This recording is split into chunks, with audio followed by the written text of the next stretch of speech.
The Lions have played exceptionally well to the start of 2023 with a 4-1 record, which is absolutely impressive. But now they get set to play against their next opponent in the Tampa Bay Buccaneers, who have a defense that are going to present a challenge that the Lions have yet to face. We're going to talk about it in today's episode, folks, so stay tuned.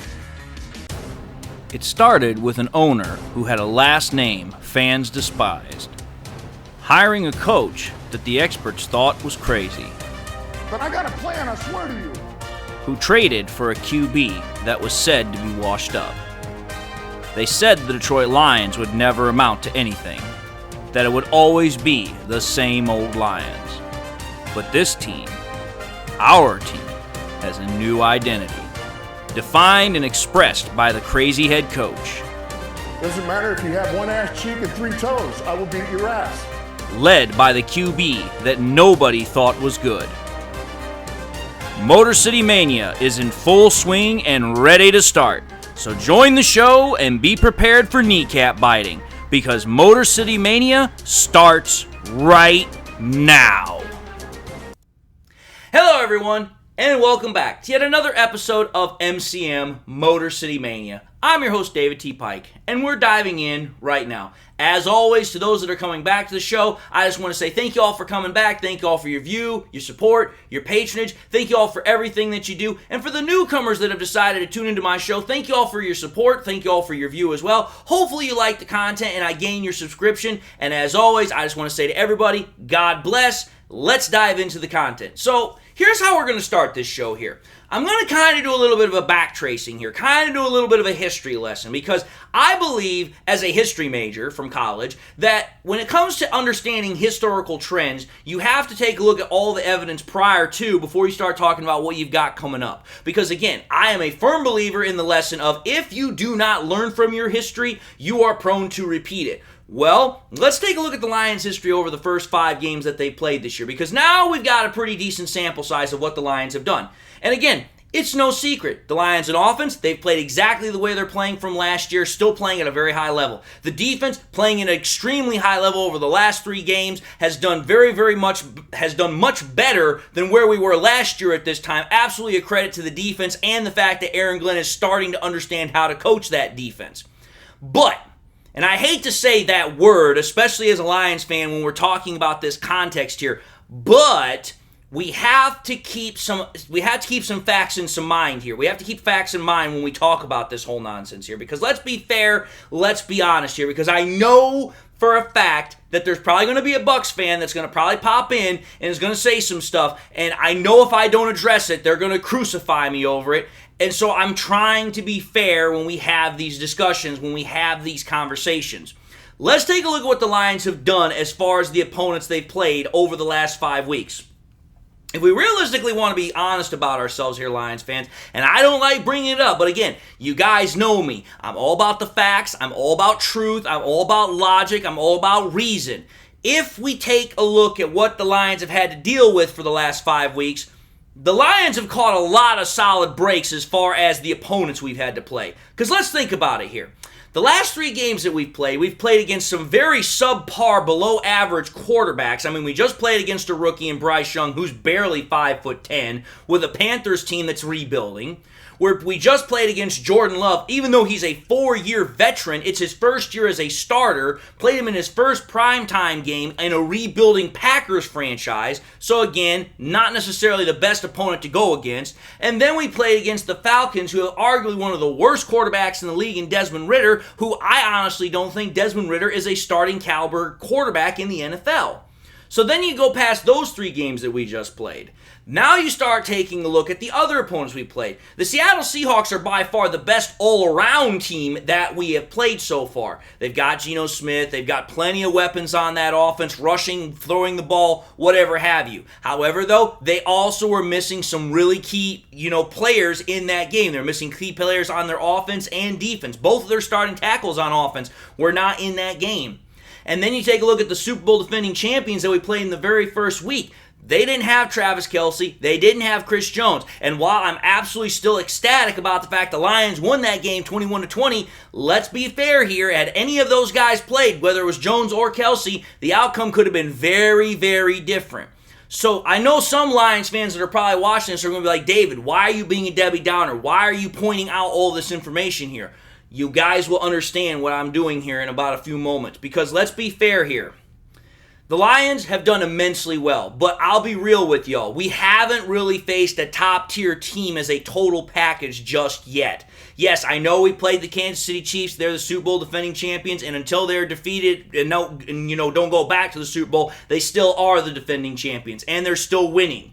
You take a look at the Seattle Seahawks. That's a playoff team. They've done pretty well to start the year as well. But if you take a look at every other team that we've played against, the Falcons were not a playoff team last year. The Packers were not a playoff team last year. The Panthers were not a playoff team last year. The next team we're about to play against, even though they were a fringe playoff team, they still were a playoff team. And surprisingly, they're doing rather well to start the year. They've got a 3-1 record. So you have to take a look into that. You have to give it some credence. You have to give it some value. So why am I bringing all this stuff up? Well, let's take a look at what the Lions and Bucs have to offer as far as their offense and defense, because that's where this whole argument's going to start off here. If you take a look at the Lions and Bucs, and I'm going to try and put a side-by-side of both teams up so that way you can see what I'm seeing. That way you can see what I'm saying here. Let's take a look at what these guys can do on offense for the Lions and the Buccaneers.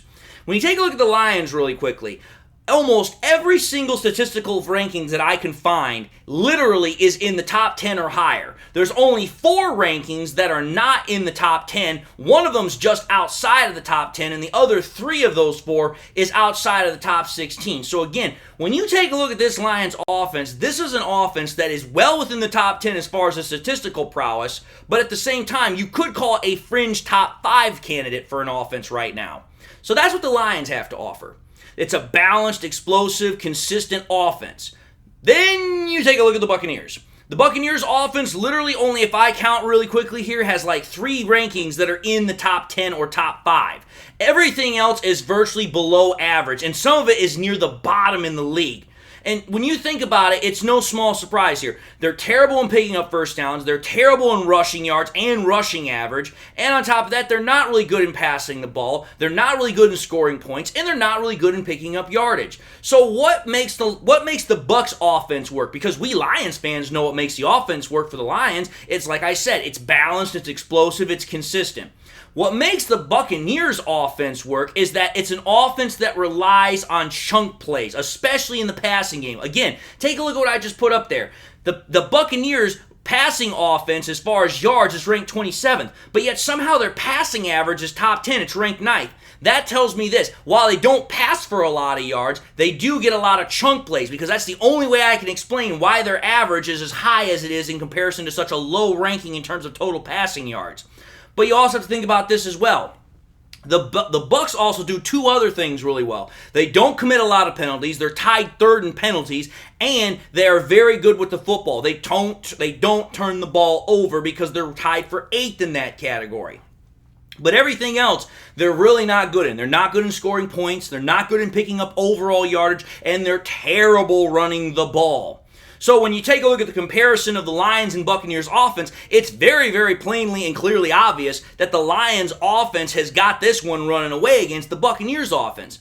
But the offense is not the level of concern here for why I have this video today.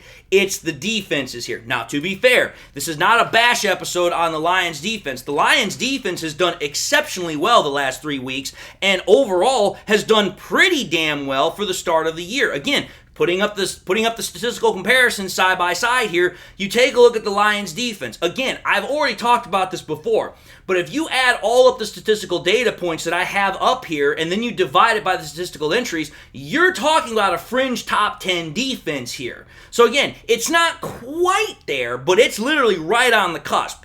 And that's a massive step up to where this defense was last year at this time. Last year at this time, this defense couldn't stop a fart in church, a nosebleed, whatever term you'd like to use. But that's not the problem. Take a look at the Bucs on the opposite end of this thing. Like virtually every single statistical ranking I can find is top 10. Literally, they only have 2 rankings that are outside of the top 10, and that's for rushing average, and that's for scoring drive percentage. Everything else is top 10, top 5. So that right there, if you just take a look at the statistical rankings and the stats as they are right there on the screen as I just showed them, Now you're understanding why I had that historical background that I brought to start with and why I led with all these stats. Because let's be fair and honest here. The Lions have not faced a defense as statistically dominating as the Bucs are right now. And I know that there have been some Lions fans that have talked to me in my live streams, and they've also left comments on my other pre-recorded videos that have stated very plainly that they're worried about the Buccaneers defense because of how dominating it has been. But this is where I start getting a little bit deeper into my statistical analysis, and we start getting a little bit more of an understanding about what's going on here. Let's first and foremost what I'm about to say here. Personally, the numbers that the Bucs have right now, those numbers are soft. And I know some Bucs fans somewhere is going to get peeved off at me, but let's be fair here. The Bucs have only played 4 games because they had one of the earliest bye weeks out of any team in the NFL. So their numbers are only based off of 4 games, not 5. So that's why their numbers are especially soft, because there's a whole game of production that's missing versus the rest of the NFL. So that right there already tells me that these numbers are not very accurate. But unfortunately, they're the only numbers that I have. But then I go even deeper. We need to start taking a look at the opponents that the freaking Buccaneers have played against. And let's be honest here, the Bucs have not really gone against a top-tier offense either. You don't believe me? Let's take a look at it from this perspective, folks. Again, the 4 opponents that the Buccaneers have played over the last 4 games that they've had, the 4 weeks prior to this, the Vikings, the Bears, the Eagles, the Saints. Now, I'm going to bring this out right now. The Vikings have a decent offense. Don't get me wrong. They do have a decent offense. I mean, after all, you've got Kirk Cousins, TJ Hawkinson, Justin Jefferson. You got Addison, who they just drafted. They've got some decent weaponry and decent players on that offense.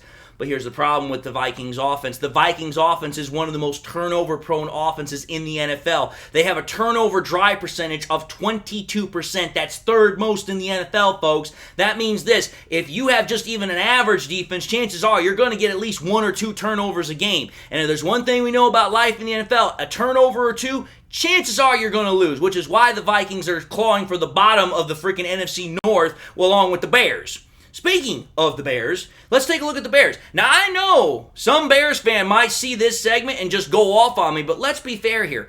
Up until the last 8 quarters, the Bears had almost nothing going for them. And let's be entirely fair. Who have the Bears played against over the last 2 weeks that has made their offense look really good and allowed these stats that I'm looking at right now to be as inflated as they are? Oh, that's right. The Washington Commanders, who have one of the worser defenses this year,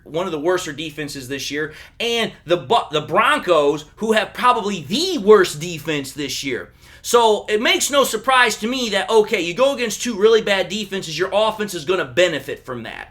And that's why, until recently, the Bears' offense is not something that I'm really going to hold against the freaking, Bucs defense, because if we go back to that game against the Bucs, the Bears' offense couldn't do diddly crap. And that's because, again, the Bears were going against a decent to above average defense, in my opinion, whereas over the last 2 weeks, they have not. Hence the reason why the Bears have done so well on offense the last 2 weeks. But again, this is not about the Bears. This is the comparative analysis with what the Bucs defense has had to deal with over the last 4 weeks. So that was team number 2, the Bears. Team number 3, the Eagles, the current NFC conference champions, the team that went to the Super Bowl and lost to the Chiefs last year. Okay, let's think about this.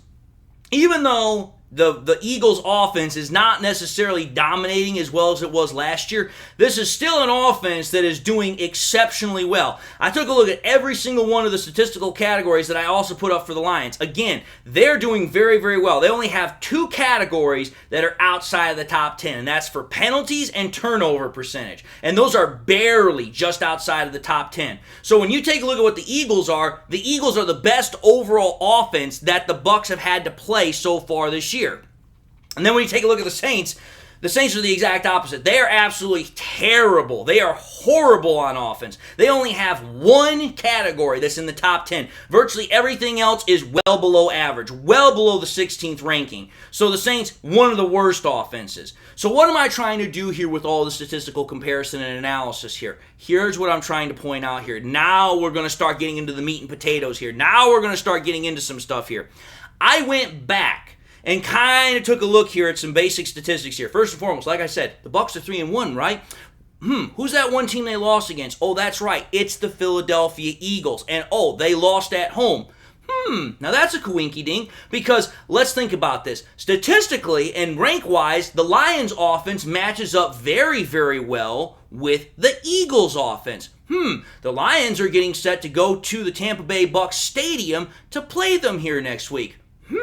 That's very, very interesting in my opinion. Again, just drawing a little bit of a comparison here, but then let's start going a little bit further down this rabbit hole. The Lions just played a game against the Carolina Panthers without two of their best offensive weapons in Amon-Ra St. Brown and Jahmyr Gibbs. Both of those guys should be back this upcoming game against the Buccaneers. And if not both of them, Amon-Ra St. Brown will definitely be back. That's going to give a huge boost, a huge shot in the arm to this Lions offense. So that's something else to consider. But then, again, going back to the comparative analysis between the four teams that the Bucs have played against, I then went even deeper. In terms of quarterback play, in terms of quarterback efficiency, the Lions quarterback, Jared Goff, is by far the best quarterback that the Bucs defense has yet to play this year. And if you don't believe me, I'm going to put this up on the screen to show you guys this. This comes directly from ESPN's statistical analysis department.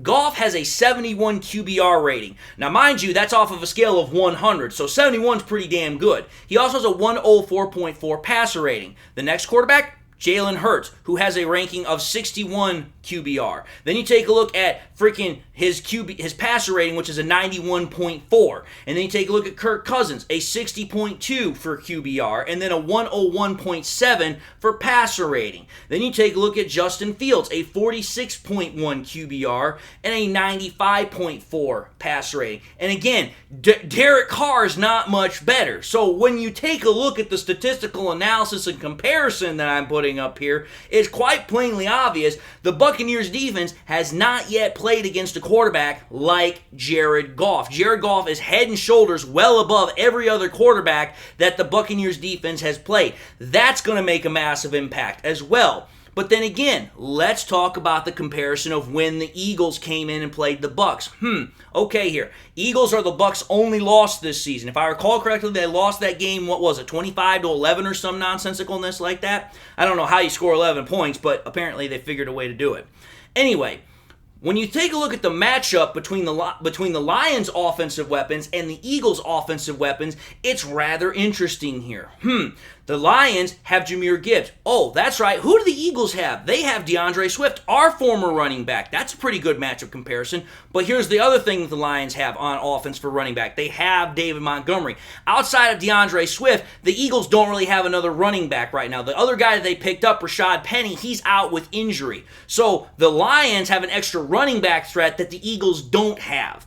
Okay, let's go to the wide receiver core. You have for the Eagles, you have A.J. Brown, you have Devonta Smith, and you also have Quez Watkins. Those are all three good wide receivers. But then you take a look at the Lions. We have Amon-Ra St. Brown that's going to be most likely playing. We have Josh Reynolds. We have Khalif Raymond. We have Marvin Jones, who, thank God, he finally showed up against the Carolina Panthers. And we just got J-Mo back. All of those are guys you have to account for. All of those are guys that can do something on the field, which means that, again, we have more offensive weaponry than what the Eagles had in our wide receiver room and also in our running back room. Then you take a look at the tight end. The Eagles have Dallas Goedert. We have Sam Laporta. That's a pretty even matchup. Then you take a look at the offensive line. The Eagles' offensive line is considered the best in the league, with the Lions being like right behind them. So again, a very good matchup as far as comparative analysis. Now when you get to the quarterback, here's the thing. Like I said, Jared Goff is playing at a much higher level than Jalen Hurts is right now. And if you take a look at that game that the Eagles played against the Bucs, Jalen Hurts' running ability was pretty much a non-factor. He rushed the ball for 10 times for 28 yards. Granted, he did have a rushing touchdown, but again, pretty much a non-factor. So here's the final little piece I'm going to put here for all this. The reason why I think the Lions offense, as I'm putting in as my question for this title of cracking the code against against the Bucs, is because of one simple component here. Number one, Jared Goff is the best quarterback that the Bucs have gone against. Number two, the Lions have more offensive weaponry than the Eagles had that they lost to. And then number three, go back to DeAndre Swift here for a moment. If you go back to DeAndre Swift, that game against the Bucs was kind of like his opening party, if you will, for the Eagles, because in that game he had 16 rushes for 130 yards for 8.1 an average a rush. We already know what kind of damage David Montgomery can do, but if the Lions can use Gibbs in almost any facet like the Eagles did with DeAndre Swift, our offense should be able to get points and should be able to move the ball up and down the field, especially with Jared Goff back there orchestrating this offense. I'm not saying that this is going to be an easy win because, again, I still expect the Buccaneers are going to play hard, and I still expect that they're going to give us the best opportunity, the best shot that we've had so far here. But it's kind of an interesting comparison here when you take a look at the fact that, the Lions are by far are either one of or the best offense that the Bucs are about to go up against. And when you consider the only loss that the Bucs have against the Eagles offense stacks up very well in terms of talent comparison to what the Lions have. So for me, it's like, okay, when you take a look at all this compare and contrast here, I think the Lions are in for a very good matchup against the Bucs, but I still think we have a decently good shot of winning this game, even though we are going to be on the road. So again, I figured I'd start off with this general analysis, this general comparison video, so that way we can start getting a little bit more deeper and deeper with the film analysis as the week goes by. So, with that having been said, I think I've done a pretty good job of explaining my position, a pretty good job of presenting the analysis here. So without further ado, I just want to say thank you all for watching yet another episode of MCM Motor City Mania. If you liked what you saw, by all means, I highly encourage y'all to do one of these three things. Like, comment, and subscribe to the channel.